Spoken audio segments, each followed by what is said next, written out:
Today we're going to look at a topic that fascinates us all, but can also intimidate us: survival in the wilderness, also known as survival.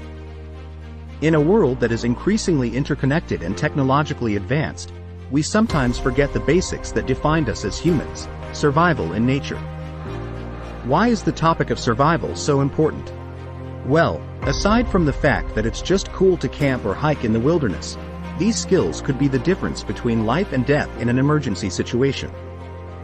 Whether you're an outdoor enthusiast looking to expand your knowledge or just curious about the subject, I'm here to teach you the basic survival skills everyone should know. Today we will look at the essential survival basics: how to make a fire, how to build an emergency shelter, how to find food and water, and how to stay safe and healthy in an emergency. The first and most important step in survival training is making a fire.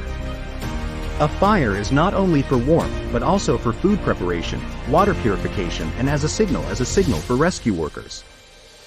The classic method is to use flint and tinder. With the flint you strike sparks, which then jump to the tinder and ignite it. Always remember to never leave a fire burning unattended and to follow all local fire ordinances. There are, of course, other methods of starting a fire. Matches and lighters are convenient, but they can fail or go out. Another interesting tool is a magnifying glass. With the sun as your energy source, you can start a fire. Of course, this works only when the sun is shining. So it's always good to know several methods. Choosing the right tinder is crucial.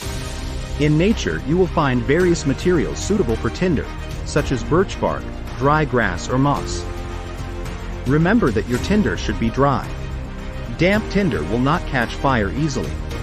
In an emergency, you can also use your clothing or equipment as tinder.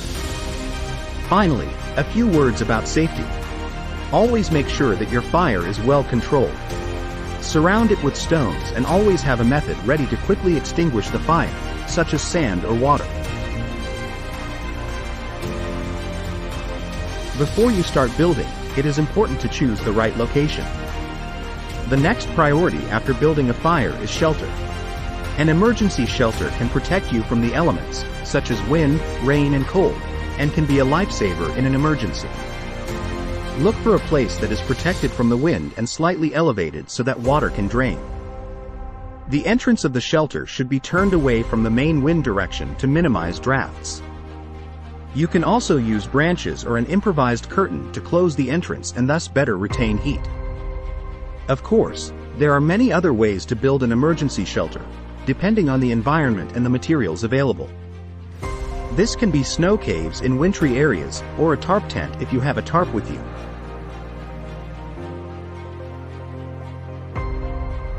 Food is also important, of course, but in most cases humans can go a few days without eating. Still, it's good to know how to find food in the wild. The first place to start looking for food is often berries and edible plants.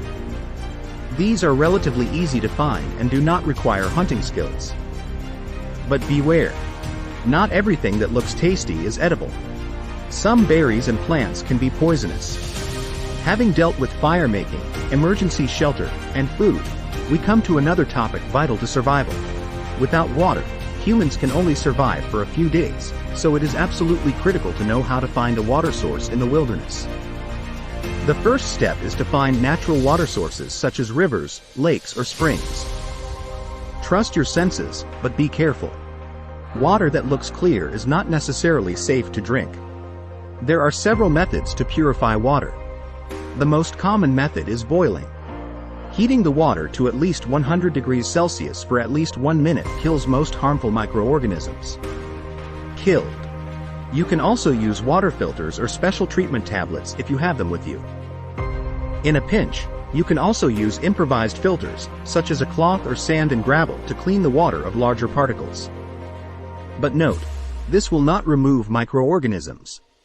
In extreme cases, where there are no obvious sources of water, there are other techniques such as the collection of snow, condensation, or dew.